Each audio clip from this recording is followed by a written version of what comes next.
नमस्कार। आज गुरुवार सेक्युलर लोकशाही आंदोलन मूवमेंट फॉर सेक्युलर डेमोक्रेसी की हमारी वीकली मीटिंग में आप सबका स्वागत है। लास्ट टाइम हमने नीट स्कैम को लेकर डिस्कस किया था और पता है कि नीट स्कैम के पीछे अभी नेट स्लेट मतलब नेट का भी एग्ज़ाम कैंसिल किया गया। अभी नीट स्कैम को लेकर अभी भी फाइनल वर्डिक्ट नहीं आया है, पर पूरा एजुकेशन का जो कैओटिक सिचुएशन है हमारे स्टेट में सिर्फ नहीं पूरे देश में, उसका ये सब हम मैनिफेस्टेशन देख रहे हैं। और आज जो विषय पे हम डिस्कस करने जा रहे हैं वो भी एक बहुत इम्पोर्टेंट विषय है। गुजरात के जो सबसे ज़्यादा वाटर क्राइसिस अफेक्टेड या ड्रॉट अफेक्टेड एरिया के रूप में सब लोग जानते हैं, यहाँ नर्मदा एक बहुत बड़ा इश्यू रहा है पॉलिटिकली, सोशली, कल्चरली। और नर्मदा के पानी के लिए भी आंदोलन हुआ और नर्मदा के पानी को लेने के बाद जो रिहेबिलिटेशन का सवाल वो भी अभी खड़ा है, वो भी कंप्लीट नहीं हुआ है। और नर्मदा का डैम बनने के बाद उसकी हाइट पूरा पहुंच जाने के बाद भी उसका रिहेबिलिटेशन के सवाल और फिर उसके कैनाल एंड सब कैनाल, उसका भी एक बहुत बड़ा इश्यू है। नर्मदा का पानी भरूच शहर को शायद ना मिले, पर अहमदाबाद के साबरमती रिवर फ्रंट में वो पानी आएगा। तो ये जो कॉन्ट्राडिक्शन है और ये जो हमारे वाटर मैनेजमेंट को ये कहे कि इसमें कोई इकोनॉमिक इंटरेस्ट है दूसरा, वो समझना बाकी है। हमारे स्टेट में इंडस्ट्रियल यूनिट को नर्मदा का पानी सबसे ज़्यादा जा रहा है। पीने के पानी के लिए रिजर्व करने की बात हर बार आती है। अभी भी समर, अभी मानसून शुरू नहीं हुआ जो एक्सपेक्टेड था, और रिजर्वायर जो है जितने भी इरिगेशन स्कीम है उसके रिजर्वायर लगभग खाली है गुजरात में। तो सबके एक ही आशा है और गवर्नमेंट भी बार बार दिखाती है कि नर्मदा में पानी है, चिंता मत करो। और वो भी पता है कि नर्मदा का पानी गुजरात के 18,000 गांव है, उसमें से सिर्फ 4,000 और समथिंग गाँव में ही पानी पहुंचा सकता है, वो भी ये बात नॉन है। पर नर्मदा के इरिगेशन स्कीम को लेके, नर्मदा डैम को लेके, नर्मदा के वर्ल्ड कैनाल को लेके, सब कैनाल को लेके, पाइपलाइन को लेके, इतना सारा मुद्दे हैं नर्मदा के पानी से जुड़े हुए, और किसकी बात करें और किसकी ना करें। ऐसी स्थिति में अभी आज जो बात कर रहे हैं पंक्तिबेन की, नर्मदा का पानी जो बहुत प्रेशियस है और जो खास करके नॉर्थ गुजरात और सौराष्ट्र के लिए तो पानी की क्राइसिस, वहाँ तक कि अहमदाबाद में भी आप ईस्टर्न पार्ट ऑफ सिटी में जाइए, वहाँ पानी नहीं है। वो टैंकर राज हमने खत्म कर दिया बोल रहे हैं, पर टैंकर राज ही चल रहा है। कुछ कभी कभी मीडिया में आ जाता है, फिर बात छिप भी जाती है। पर इसके बीच में नर्मदा का पानी का बहुत वेस्ट हो रहा है, मतलब उसका पूरा कोई उसके लिए केयरफुल नहीं है। वाटर मैनेजमेंट का भी हमने यहाँ पहले डिस्कस किया है, पर ऐसा कैसा वाटर मैनेजमेंट है कि पानी इतना प्रेशियस होने के बावजूद भी पानी का बिगाड़ हो रहा है, पानी जिसको चाहिए उसको नहीं मिल रहा है। और पानी के बिना अभी भी महिलाओं का जो जीवन है वो सबसे ज़्यादा मुश्किल है, खास करके महिलाओं और बच्चों के लिए। ऐसी परिस्थिति में पंक्तिबेन आज बात करेंगे कि पानी क्या है, नर्मदा का क्या वेस्ट हो रहा है, वो सवाल है, उसका वो आंसर करेंगे। मैं पंक्तिबेन को रिक्वेस्ट करती हूँ। और पंक्तिबेन हमारे जाने माने आरटीआई एक्टिविस्ट है। मार्च में लास्टली हम मिले थे, चुनाव से पहले इलेक्ट्रल बॉन्ड की बात कही थी उन्होंने, वो एसोसिएशन फॉर डेमोक्रेटिक राइट से भी जुड़े हुए हैं। तो हमारे गुजरात के का बड़े प्रॉमिसिंग जो एक्टिविस्ट है, यंग वीमेन एक्टिविस्ट, उसमें है पंक्तिबेन। उनका स्वागत करती हूँ, उनको रिक्वेस्ट करती हूँ आज की बात रखने के लिए।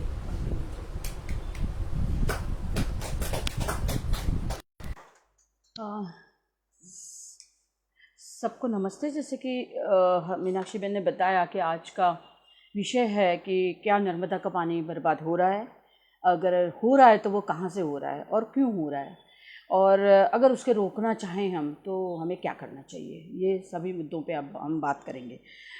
हम नर्मदा का पानी बर्बाद हो रहा है या नहीं हो रहा है, उस मुद्दे पर जाने से पहले थोड़ी सी बात कर लेते हैं कि नर्मदा का पानी हमारे पास है कितना।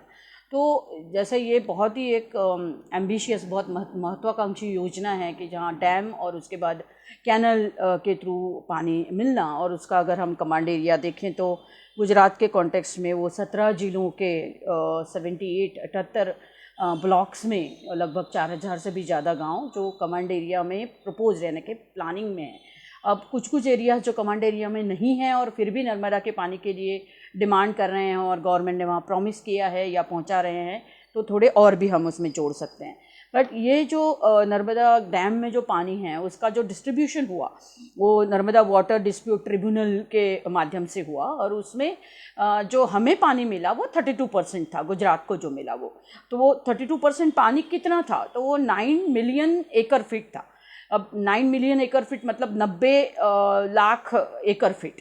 अब एकड़ फीट एक यूनिट है, तो उसको समझते हैं कि ये कितना पानी, तो ये 90 लाख एकड़ में 1 फुट तक अगर हम सिंचाई पूरा पानी डालते हैं तो हम 90 लाख एकड़ तक इस पानी को पहुंचा सकते हैं। इतना पानी हम लोगों को मिला, और वो पानी से हम लोग बेसिकली पीने का पानी, फिर सिंचाई, और फिर इंडस्ट्रीज़ को जो पानी चाहिए वो, और पावर जनरेशन, ये 4 उनकी वेबसाइट पे भी ये 4 मुख्य उद्देश्य और उसके काम के हिसाब से बताए गए हैं। तो ये मतलब जैसे 4000 गांव, लेकिन बहुत सारे जिलों, तो 17 जिलों में से हर किसी को नर्मदा का पानी मिले, इसके लिए एक डिमांड रहती है, एक आस रहती है। लोगों ने बरसों तक नर्मदा के पानी की राह देखी है, और आज भी गांव-गांव में किसान नर्मदा के पानी के लिए रिक्वेस्ट कर रहे हैं, अपने अपने लोग प्रतिनिधियों के पास जा रहे हैं और राह देख रहे हैं कि हमारे गांव में जब नर्मदा का पानी आएगा तब खेती बहुत अच्छे से हम कर पाएंगे। तो इसी बीच में हम आते हैं कि ये पानी अगर वेस्ट हो रहा है, ऐसे हम कह रहे हैं, तो वो कहाँ से वेस्ट हो रहा है, क्यों वेस्ट हो रहा है, तो इसका डिस्ट्रीब्यूशन का नेटवर्क भी थोड़ा सा हमें समझना पड़ेगा। मेन जो कैनल है जिसको मुख्य नहर कहते हैं वो कैनल है, उसके बाद है वो शाखा नहर यानी ब्रांच कैनाल कहते हैं। वो ब्रांच कैनाल लगभग 38 पहले थे, फिर 44 हो गए। वो ब्रांच कैनाल के थ्रू उसके बाद उपशाखा नहर यानी सब ब्रांच कैनाल आता है, उसके बाद आते हैं डिस्ट्रीब्यूटरीज, जिसको हम वितरिका कहेंगे, जो एक्चुअली डिस्ट्रीब्यूशन का काम करते हैं। तो पहले 3 जो हैं सिर्फ वहन का काम करते हैं, और उसके बाद आता है डिस्ट्रीब्यूटरीज, और उसके बाद जो प्रपोज किया था पहले, जो लघु नहर और उप लघु नहर यानी एकदम सब माइनर और माइनर ब्रांच कैनाल जिसको हम कह सकते हैं। अब लेकिन उसके बाद 2014 में ये डिस्ट्रीब्यूशन के जो प्लानिंग था उसमें थोड़ा सा बदलाव आया और उसको पाइपलाइन के ऊपर रखे गए। तो 2014 के बाद जो उपशाखा उप लघु नहर और लघु नहर के हम बात कर रहे हैं, जो लोगों के खेत तक जाने की बात है, उसमें फिर अंडरग्राउंड पाइपलाइन की बात आई। तो ये डिस्ट्रीब्यूशन का पूरा ऊपर से लेके नीचे तक नेटवर्क है। और ये कैनल्स में अगर हम बड़ी कैनल्स देखें तो कच्छ ब्रांच कैनल और सौराष्ट्र ब्रांच कैनल, तो ये कच्छ ब्रांच कैनल और सौराष्ट्र ब्रांच कैनल दोनों जो है वो हम जिस एरिया की बात कर रहे हैं, लिटिल रन ऑफ कच्छ का छोटा रण, उसके एक ऊपर से जाती है और एक नीचे से आती है, और वो नीचे आती है। उसके बाद उसके 3 छोटे हम उपशाखा नहर बनते हैं, जो एक ढंगध्रा कैनल आती है, एक मोरबी कैनल आती है, और एक मालिया कैनल आती है, फिर और बहुत सारे हैं। लेकिन ये तीनों जो हैं वो लिटिल रन ऑफ कच्छ के नीचे की साइड से बह रहे हैं और जा रहे हैं, मतलब पानी लेके जा रहे हैं। तो ये एकदम दोनों adjacent, little run of Kutch जहाँ नमक बनाने वाले हमारी जो ट्रेडिशनल अगरिया कम्युनिटी है, जो नमक बनाने वाले फार्मर्स हैं, वो वहाँ पर 8 महीने के लिए इस लिटिल रन ऑफ कच्छ में माइग्रेट करते हैं, वहीं पे रहते हैं, और वो क्रिस्टल वाला जो बड़ा नमक है, जिसको यहाँ पर बड़ागरू नमक कहा जाता है, वो नमक पकाते हैं। ये नमक की खेती का इतिहास अगर हम देखें तो 600 साल पुराना है। वो अक्टूबर में जाने के बाद उस खेती को शुरू करते हैं करना, और वो जो क्रिस्टल बनता है वो दिसंबर में बनता है। उसी क्रिस्टल को वो ग्रो करते हैं और अप्रैल तक वो बड़ा बनता है। मतलब ये नमक की खेती का एक 8 महीने का साइकिल है, और तब वो क्रिस्टल बनता है और तब वो नमक बनता है। तो उनके लिए वो नमक की खेती, इवन उसके टर्मिनोलॉजी भी, जैसे बीज बना, फिर उसके बाद नमक का खेत का क्रॉप बोलते हैं, मतलब क्रॉप लिया ऐसे बोलते हैं। तो ये नमक मजदूर या नमक बनाने वाले किसान, नमक के किसान, मजदूर तो नहीं कहेंगे, नमक के किसान वहाँ पर होते हैं। और ये समस्या लगभग पिछले 10 सालों से हमने देखी, हम उनके साथ काम करते हैं, उनके लैंड राइट्स के मुद्दों के ऊपर या अन्य जो उनके अधिकार है उन मुद्दों के ऊपर। तो 10 साल से पिछले जो देखा हमने कि जो 4 महीने का बारिश का सीज़न है तब तो रण में पानी होता है, क्योंकि जो नदियां हैं, जैसे मुख्य नदियां बोलेंगे तो बनास नदी, रुपेण नदी और ब्राह्मणी और कंकावटी, ये बड़ी, और फिर छोटी छोटी बहुत सारी नदियाँ, ये नदियाँ लिटिल रन ऑफ कच्छ में मिलती हैं, ना कि समुंदर में।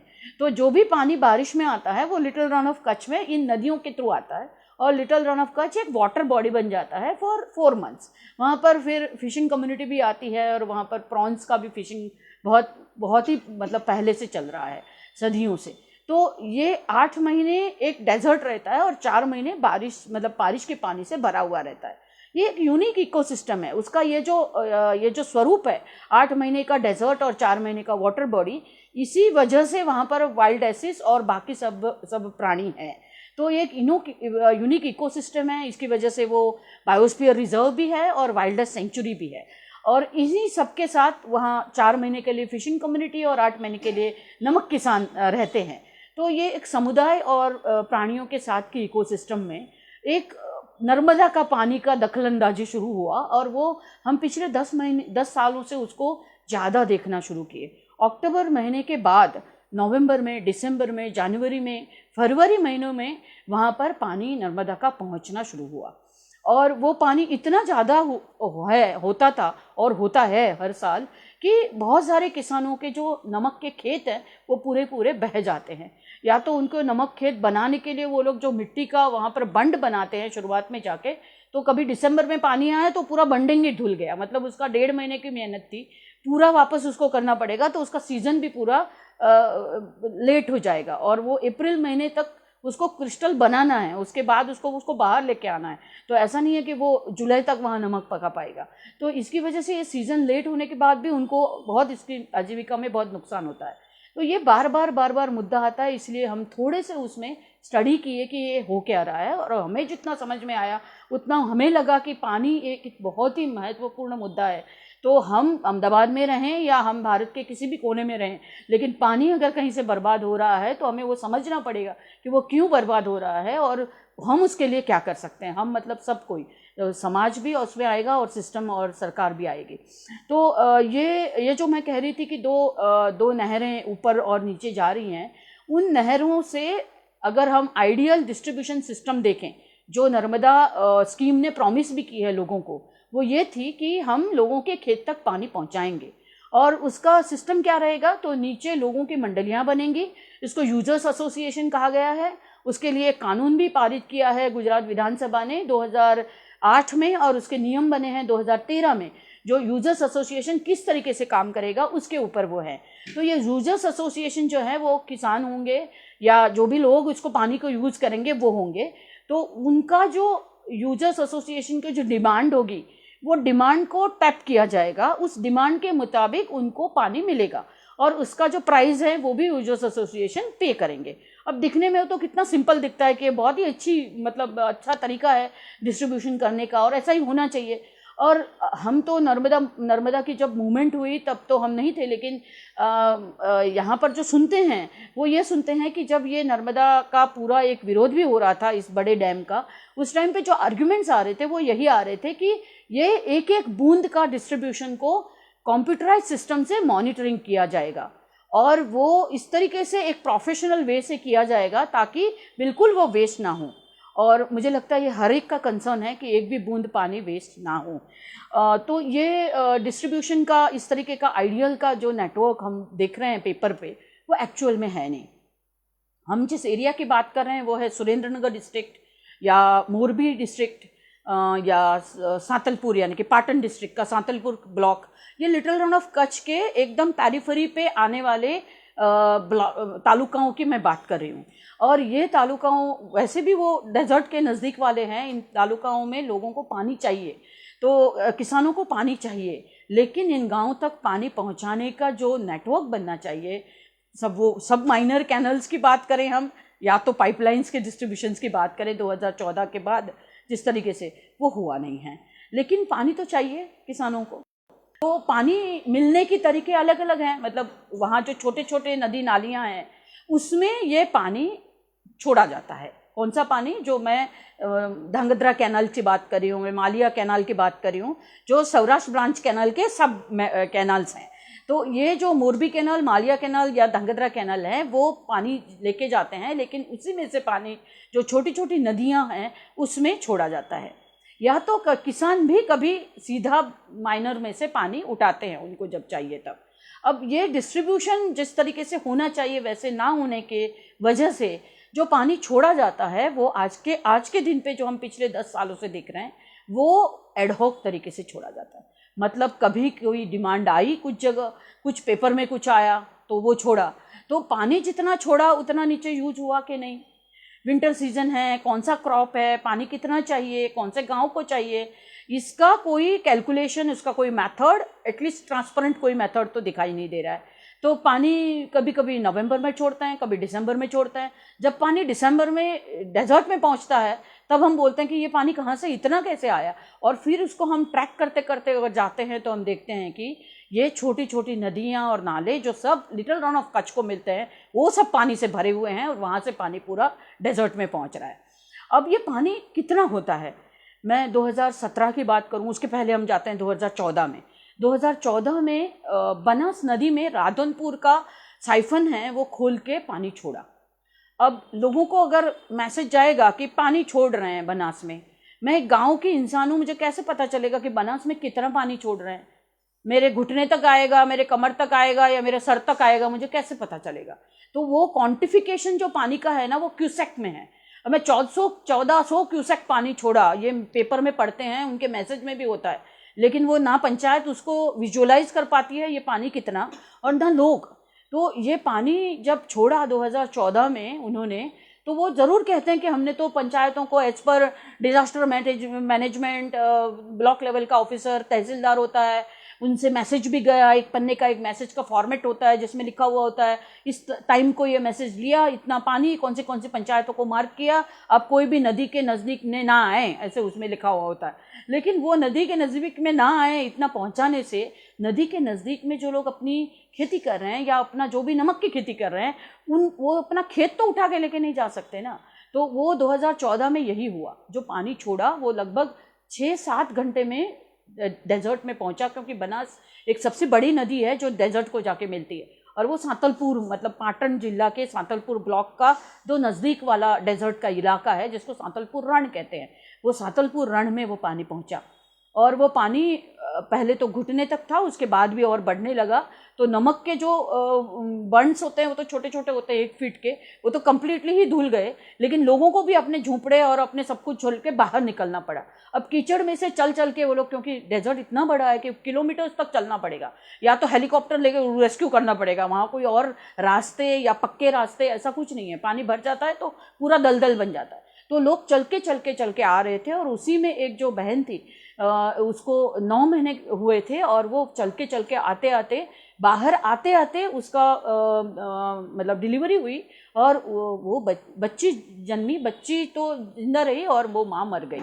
तो ये सिचुएशन लोगों के मतलब ज़िंदगी तक आके, ये सिर्फ रेस्क्यू या अचानक उनको रेस्क्यू करना यहाँ तक नहीं होता है, उनके लिए तो साइफन खोल के पानी छोड़ना एक घटना थी, और एक टेक्निकल घटना थी जो उन्होंने किया, मतलब जो भी रिस्पॉन्सिबल इंजीनियर थे उन्होंने किया। उन्होंने कहा कि हमारा कैनल हमें बचाना था, पानी ज़्यादा था, इसकी वजह से हमने ये छोड़ा। बट उसका नीचे क्या होता है लोगों के लाइवलीहुड के ऊपर और लाइफ के ऊपर, ये कोई नहीं देखता है। 2014 की इस घटना ने, जहाँ वो बहन मर गई वो पानी में से बाहर आते आते डेजर्ट से, उस टाइम पे इंफॉर्मेशन कमीशन गुजरात ने भी इसकी ये ली थी और जवाब मांगा था नर्मदा विभाग से कि ये पानी छोड़ा क्यों आपने। तो नीचे से जवाब इतना ही था कि हमें ऊपर से छोड़ने के लिए कहा था। अब ये ऊपर ऊपर ऊपर कौन ऊपर, कितना ऊपर, कहाँ, कौन से स्तर के ऊपर, ये सब लोगों के लिए बहुत बड़ा सवाल बन के रह जाता है हर बार। उसके बाद आता है 2000, और उसके बाद कभी कभी थोड़ा थोड़ा पानी छोड़ते रहते हैं लोगों का। जब मतलब इतना बड़ा जब मुद्दा बन जाता है तब इतना सॉल्यूशन आता है कि अब आपको कह के छोड़ेंगे या थोड़ा थोड़ा छोड़ेंगे, बट इस तरीके से उसको तो कोई देखता नहीं है कि ये कितना पानी है और ये अच्छा पानी है। और ये जो लिटिल रन ऑफ कच्छ का जो सैलिनिटी है वो समुंदर का पानी का जो सैलिनिटी है वो 3 डिग्री होता है, और लिटिल रन ऑफ कच्छ में जो सैलिनिटी है वो 15 डिग्री है, मतलब वो 5 गुना खारा है। उसमें अगर हम अच्छा पानी डालेंगे तो वो किसी का वैसे भी कोई काम नहीं आएगा। लेकिन ये सिलसिला चलता रहा। 2017 में खारागोड़ा और जिंजुवाड़ा रण, पाटड़ी, सुरेंद्रनगर जिला का पाटड़ी और धांगध्रा ब्लॉक और उस एरिया का रण को खारागोड़ा रण कहते हैं, वहाँ पर पानी गया। कितना पानी गया? लगभग 40 किलोमीटर्स तक अंदर पानी पहुँचा नर्मदा का, और इतना पानी गया, मतलब उसको अगर हम देखने जाएं तो वो ड्रोन से ही फोटोग्राफी करनी पड़ेगी डेजर्ट की, या तो हम सैटेलाइट इमेज लें तो हम बिल्कुल देख सकते हैं कि कितना पानी अंदर गया है। तो शुरुआत में तो यही बात आई कि ये हमारा पानी है ही नहीं। अब डेजर्ट में दिसंबर महीने में या जनवरी महीने में पानी कहाँ से आया? तो बहुत लोगों ने की जब बात हुई तब जाके एक गांधीनगर तक बात पहुंची और एक कमेटी बनी। ये कमेटी 3 दिन तक डेजर्ट में गई और उन्होंने बहुत ही मतलब माइन्यूटली स्टडी किया कि पानी बहुत गया है। एक तो रिपोर्ट ऐसे कहता है कि पूरे सुरेंद्रनगर जिले को 1 साल तक हम पानी पूरा दे सकते थे, इतना पानी हम वो खारागोड़ा रण और जिंजुवाड़ा रण में बहता छोड़ दिया। और उसके बाद उन्होंने कहा कि हाँ हम कुछ करेंगे, और फिर कुछ नहीं हुआ। लोग भूल गए। सर्वे भी हुआ कि कितना कितना नमक का धुलाई हुआ है। उन सर्वे के बाद लोगों ने बहुत मेहनत की डेजर्ट पे उस सर्वे को कंप्लीट करने के लिए। वो सर्वे ऊपर आया। अभी तक शायद वो सर्वे का जो पूरा बात है वो गांधीनगर लेवल ही पड़ी है। कह रहे थे कि वो लगभग 1 करोड़ जितना कंपनसेशन देंगे, लेकिन वो नहीं दिया। उसके बाद 2017 के बाद 2018, 19, 20, 21, 22 कोई भी एक साल ऐसा नहीं है कि जहाँ ये जो हड़वद, धांगध्रा और पाटड़ी के जो एकदम पेरिफेरी वाले गांव हैं, उस गांव में जो किसानों को पानी चाहिए, तो किसानों को जब पानी चाहिए तब वो इतना पानी छोड़ा जाता है कि वो ज़्यादातर पानी डेजर्ट में बहता है। और जब इस बात लोगों की तरफ से आती है तब वो ये कहते हैं कि किसानों के लिए पानी ना छोड़ें हम लोग। तो सवाल किसानों को पानी न देने का तो हो ही नहीं सकता। नमक के किसान भी तो छोटी खेती उनकी है, मतलब उनकी वो भी किसान है। तो एक बात तो ऐसे है ही नहीं कि वो नमक के किसान वर्सेस किसान की बात हो। तो ये इसका सॉल्यूशन नहीं था। लेकिन नर्मदा का जो सरदार सरोवर नर्मदा निगम लिमिटेड, उसका जो पूरा नीचे का स्ट्रक्चर है, मतलब उनके सीनियर इंजीनियर्स हैं, उनके जोनल ऑफिस हैं, वहाँ उसको इस मुद्दे को बहुत सीरियसली नहीं देखा गया कि ये पानी को हम कहाँ पर रोक सकते हैं या कहाँ पर हम इसको कम जा सकता है डेजर्ट में। वो हर बार नीचे से यही होता गया कि भाई ये पानी हमारा नहीं है। कुछ जगह तो ऐसा कहा गया कि यहाँ पर जो पेरिफेरी वाली गांव है वहाँ पर इरिगेशन हो रहा है, बहुत सारी खेती बढ़ी है, अभी तो इरिगेशन के लिए पानी भी ज़्यादा चाहिए, तो वो पानी जो लॉक हो रहा है ज़मीन में और वो अंडरग्राउंड लॉक होके फिर दिसंबर जनवरी में डेजर्ट में पहुंच रहा है। अब ये कौन सी टेक्नोलॉजी समझ में नहीं आई, बट ऐसा एक रीज़न भी उन्होंने दिया कि ये वाटर लॉगिंग हो रहा है ऑन द पेरिफेरी, डेजर्ट के पेरिफेरी में, मतलब पाटड़ी के आजू बाजू के गांव और धांगध्रा के और हड़वद के आजू बाजू के गांव में। और वो पानी बाद में, जिसको हम सीपेज कहते हैं, वो सीपेज से वो पानी डेजर्ट में पहुंचा। अब 1 फुट तक का पानी 40 किलोमीटर तक अगर हम देखते हैं तो क्या हम सोच सकते हैं कि ये सीपेज का पानी हो? और अगर ये सीपेज का पानी है तो इसको रोकने के लिए भी नर्मदा विभाग ने कुछ करना चाहिए। अगर इतना ही सीपेज है तो that is something like lakhs of cusec हम कह सकते हैं, इतना पानी है। तो हर बार ये मुद्दे को बहुत ही लाइटली लिया गया और उसके ऊपर जो 2017 में जो कमेटी बनी थी उसमें सैटेलाइट इमेज के साथ पानी जाने के पूरे जो आउटलेट्स हैं वो सब मैप किए थे और उसमें क्या कर सकते हैं उसको ग्राम पंचायतों के साथ डिस्कशन भी किया था, जिसमें पाटड़ी और धांगध्रा के मोर देन 20 विलेजेस के पंचायत आते थे और उनके साथ डिस्कशन करके उन्होंने जो सॉल्यूशंस बताए थे ये सब भी किया था।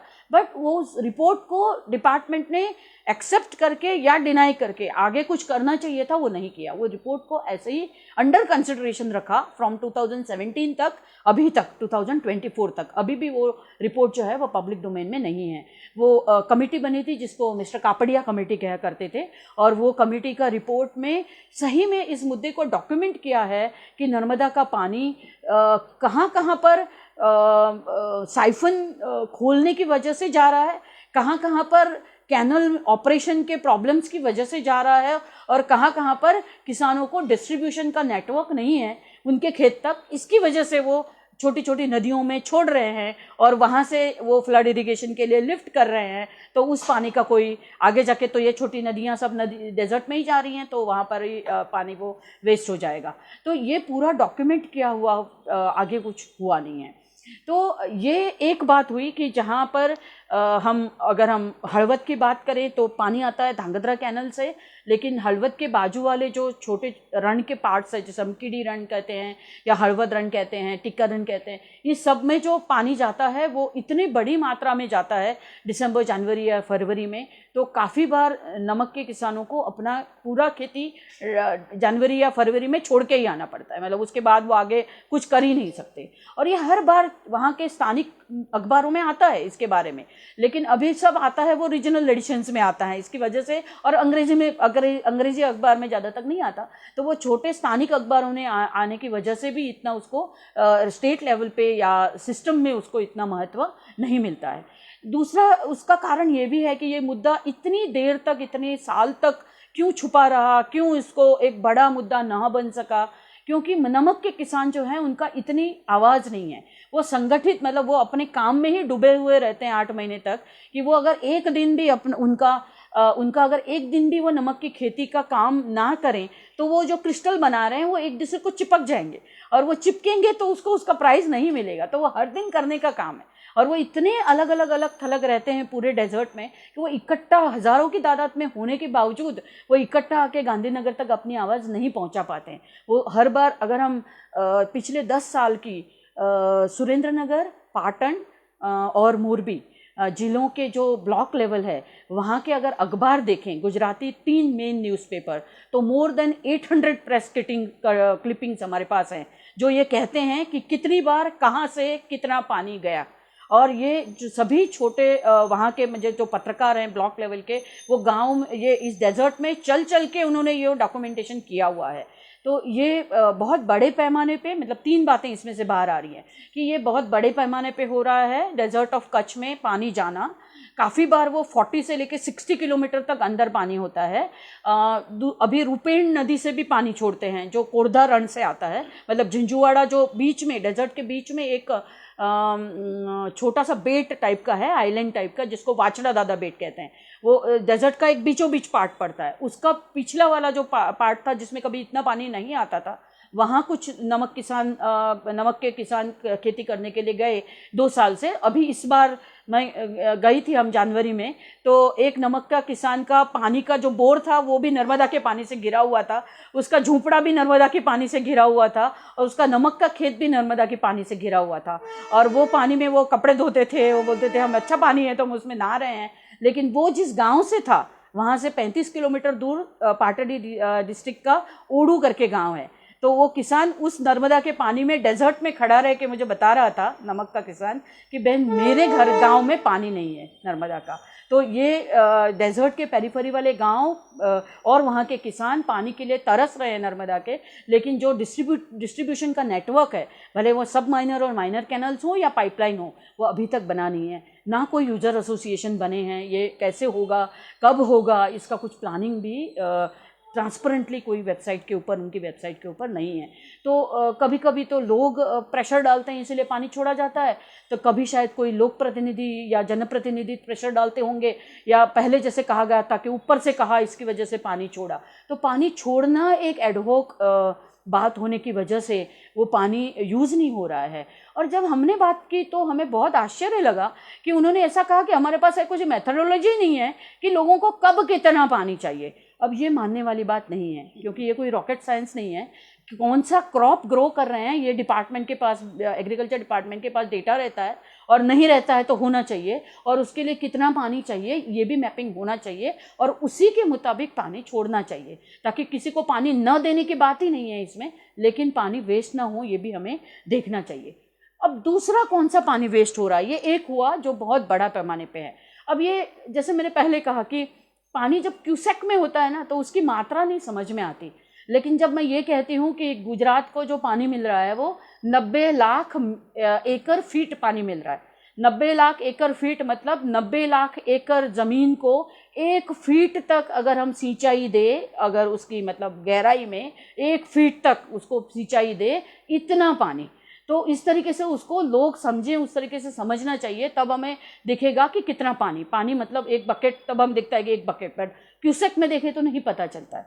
दूसरी हमने जो बहुत बड़े पैमाने पे देखा, और वो भी अगरियाओं को नुकसान कर रहा है, तब हम उसको देखने गए कि ये क्यों हो रहा है। इस साल की ही सिर्फ 2 घटनाएं मैं ले रही हूँ। ब्राह्मणी नदी 4 फरवरी, मतलब ना कोई बारिश थी आजू बाजू में, बारिश तो कब की चली गई थी, और almost it was like summer. 4 फरवरी ब्राह्मणी नदी है वहाँ हड़वद, मतलब इसके डिस्ट्रिक्ट में हड़वद ब्लॉक में, वो नदी 100, उस नदी के ऊपर एक डैम है, ब्राह्मणी नदी डैम, वो 100% भरा, 100%। लास्ट को रात को 10 बजे उसको खोलने का, मतलब कंप्लीटली उसको सब उसके डैम के दरवाजे खोल के पानी छोड़ने का डिसीजन डैम के अथॉरिटी ने लिया रात को 10 बजे। और उन्होंने एक मैसेज छोड़ा कि 100% डैम फुल हो गया है, इसलिए वजह से हम पानी छोड़ रहे हैं। अब ब्राह्मणी नदी मिलती कहाँ है? जाके डेजर्ट को मिलती है, और जहाँ मिलती है वहाँ पर लोग, नमक किसानों के नमक के खेत है, तो उन्होंने तो पानी छोड़ा। 3 पहले दरवाजे खोले, फिर और 2 खोले, और उन्होंने पानी छोड़ा।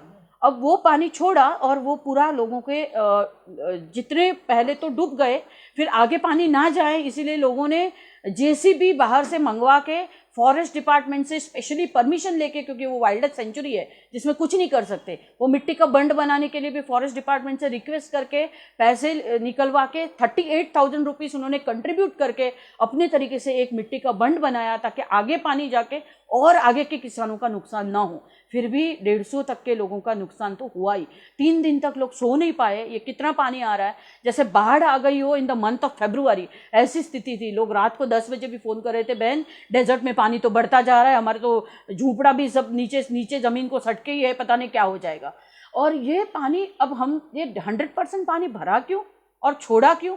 इसमें अगर अंदर गए तब पता चला कि उनको डैम का कुछ रिपेयरिंग करना था, और अगर डैम को रिपेयर ही करना था तो 100% तक भरा क्यों? क्योंकि भरा कहाँ से? नर्मदा की पानी जो मैं कह रही हूँ ऊपर से धांगध्रा कैनाल आ रही है, जब सौराष्ट्र ब्रांच कैनाल जो जा रही है नीचे से ऐसे, वो आगे जाके 5 ABCDE 5 कैनाल्स में बट रही है। एक है धांगध्रा कैनाल, फिर आती है माड़िया कैनाल, फिर आती है मोरबी कैनाल, और फिर और 2। तो ये जो धांगध्रा कैनाल थी उससे ब्राह्मणी नदी का डैम भरता है, तो वो आने दिया पानी, मतलब इनफ्लो उतना ही था। उनके मैसेज में अगर आप देखो तो इनफ्लो उनका फुल था, डैम 100% भरा हुआ था, और फिर आउटफ्लो उन्होंने 100% बताया कि पूरा खोलना है और छोड़ना है। Again it was in cusec, मतलब अगर उन्होंने कहा मैं तो मैसेज दे दिया था, डेजर्ट में ना कोई पंचायत है, गाँव में पंचायत है, तो भी वो 900 क्यूसेक पानी छोड़ा। क्या समझेगी कि 900 क्यूसेक पानी छोड़ेंगे मतलब कितना फीट होगा, लोगों को कहाँ से भागना पड़ेगा, इसका कुछ भी ये नहीं है। लेकिन ये पानी छोड़ने की बात सरदार सरोवर नर्मदा निगम लिमिटेड से नहीं हुई, ये सिंचाई विभाग से हुई। तो ये डैम ऑपरेशन मैनुअल का सवाल आता है कि क्यों हम हमारे डैम ऑपरेशन मैनुअल को फॉलो नहीं कर पाते? क्या उसमें ये बात नहीं है कि जब आपको डैम रिपेयर करना हो तब उसको आपको ऐसे खाली करेंगे, मतलब कैसा उसको पानी कम आप रखेंगे, मिनिमम पानी रखेंगे, ताकि वो जब छोड़ना पड़े तब आपका मिनिमम पानी छोड़ना पड़े, क्योंकि छोड़ना मतलब वेस्ट ही ना, आप क्या करोगे उसको, वेस्ट नहीं तो कर रहे हो। तो वो ब्राह्मणी नदी तो इस बार 100% खाली करके वो पूरा वेस्ट किया।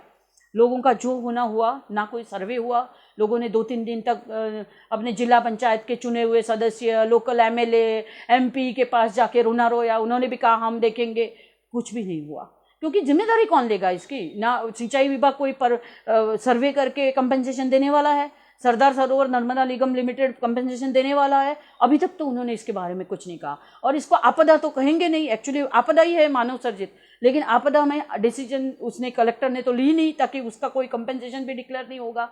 तो और थे कितने, मतलब 150 नमक की मजदूरी के ना, उनकी आवाज़ कितनी आएगी? इस तरीके से हर बार 150, 50, 100 हर बार वो पानी में डूबते जाते हैं। और नर्मदा जो गुजरात के लिए लाइफलाइन मानी जाती है, वहाँ के लोगों के लिए उनका जो लाइफ थ्रेटनिंग या लाइवलीहुड स्नैचिंग जो भी हम कह सकते हैं वो बन जाती है। उसके बाद दूसरी घटना पे हम आते हैं, मच्छू 3, मच्छू 2 कब खाली किया? अप्रैल महीने के 25 तारीख को मच्छू 3 को खाली किया। हाँ, 25 को उन्होंने परमिशन मांगी थी कि डैम को रिपेयर करना है। परमिशन मांगी थी दिसंबर में, उनको परमिशन मिली 24 अप्रैल को। जैसे परमिशन मिली उसमें लिखा हुआ था कि जल्दी काम खत्म करना, तब उनका डैम भरा हुआ था ऑलमोस्ट 90%। मतलब खाली जल्दी करना है, मतलब अब ये छोड़ ही देना है पूरा पानी। तो उन्होंने फटाफट से नीचे मैसेज छोड़ दिया कि नदी ना पटमा कोई है ना जाऊ, मतलब अब नमक की खेती उठा के कहाँ लेके जाएंगे वो। लेकिन उनका मैसेज देना तो उनकी अपनी बात खत्म हो गई वहाँ पर। उन्होंने 2-3 मैसेज फटाफट दिए, किसी में यूनिट भी नहीं है, 900, 300, 1500 ऐसा लिखा हुआ है। मतलब 1500 लीटर पानी छोड़ रहे हैं या 1500 लाख क्यूसेक छोड़ रहे हैं, ये भी ना समझ में आए इस तरीके से वो मैसेज। और वो मैसेज नीचे छोड़ा, 25 तारीख से पानी उन्होंने छोड़ना शुरू किया। 28 तारीख को माड़िया जो हरिपर एरिया है, मालिया का गुलाबड़ी एरिया है, ये सब एरिया में जो नमक थे रात को सोए हुए थे, और जो वो बाहर निकले तब उन्होंने पाँव में पानी लगा तो उनको लगा पानी कहाँ से आया डेजर्ट में, देखा तो बहुत सारा पानी आ रहा है। और तब जाके उन्होंने फटाफट से अपना झोंपड़े में से सामान ऊपर वो लेके गए, जेसीबी मंगवाया। दोपहर तक उन्होंने लगभग 40,000 तक खर्च करके 3-3 जेसीबी मशीन से मंगवा के बंड बनवाया, ताकि नमक के आगे पानी ना जाए और आगे वाले खेत जो नज़दीक वाले थे वो तो डूब गए, आगे वाले खेत में नमक के खेतों में पानी ना जाए। मामलेदार वगैरह सब आ गए वहाँ पर। उन्होंने कहा हाँ ना रिपेयर करना है ना, इसलिए छोड़ दिया, और भी छोड़ेंगे। मतलब वो तो मच्छू 3 है, मच्छू 3 के ऊपर मच्छू 2 डैम है।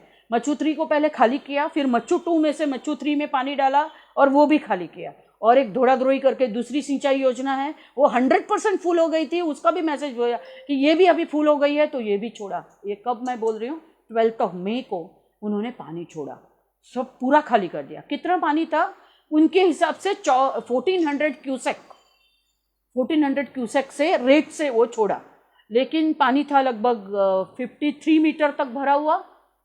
और जब हमने कैलकुलेट किया कि ये पानी कितना था, तो एग्रीकल्चर इंजीनियर की हेल्प से हमारे विनय भाई हैं, वो उन्होंने कैलकुलेट करके बताया कि मई महीने में 12 मई को जब पानी छोड़ा, उसके पहले जो पानी दरिया में चला गया, वो पानी से 32,000 एकड़ ज़मीन को सिंचाई हो सकती थी इन द मंथ ऑफ मई।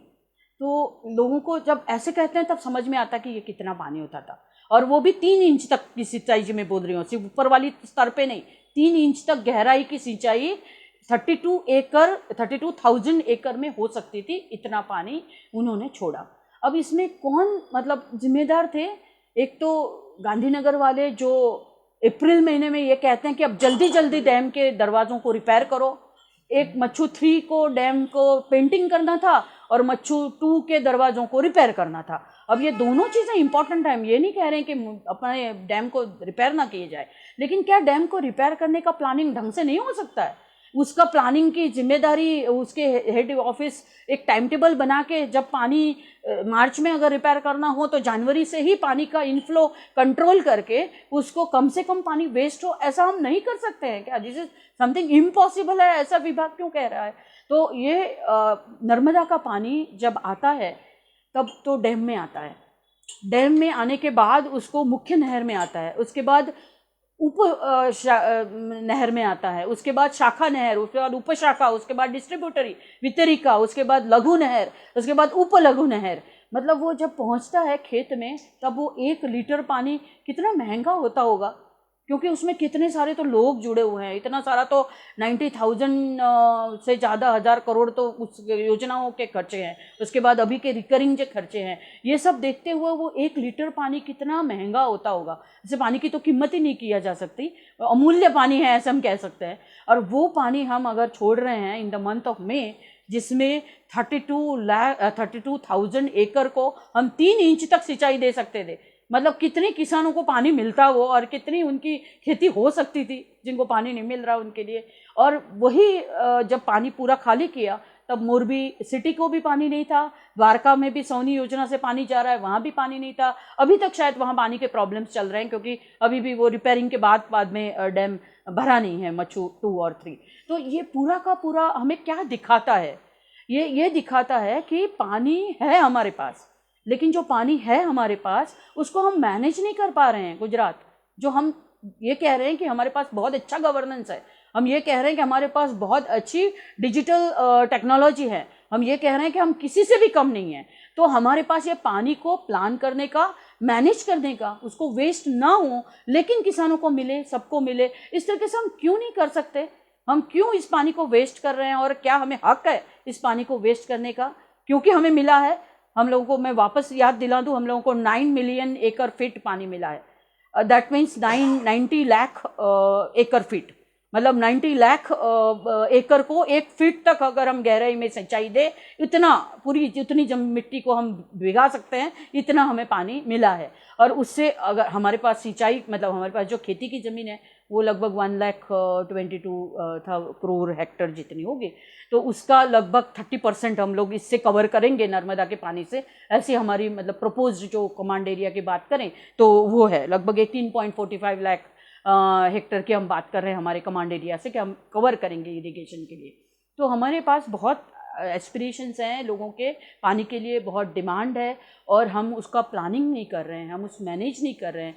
और बहुत ही गंभीर बात जो क्रिमिनल ऑफेंस कहा जाना चाहिए वो ये है कि हमें पता है ये पानी जा रहा है पिछले 10 सालों से, हमें पता है ये पानी वेस्ट हो रहा है, हमें पता है कि हमारा कैनल ऑपरेशन में प्रॉब्लम है, फिर भी हम उसको कंट्रोल नहीं कर रहे हैं, हम उसको एक सॉल्यूशन निकालने की कोशिश नहीं कर रहे हैं, हम उसको और एक्सपर्टीज़ लाके उसमें क्या करना चाहिए उसके ऊपर बैठ के बातचीत करने की कोशिश नहीं कर रहे हैं। हम सिर्फ डिनाई कर रहे हैं कि नहीं नहीं हमारा ये पानी है ही नहीं।